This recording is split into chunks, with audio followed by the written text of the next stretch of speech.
Ölkənin skuter rezervinin yarısını burada tapdıq.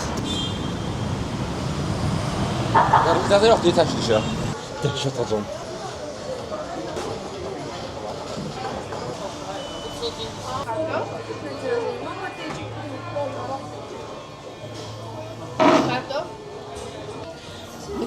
Yeməğim gətirsin lan onlar.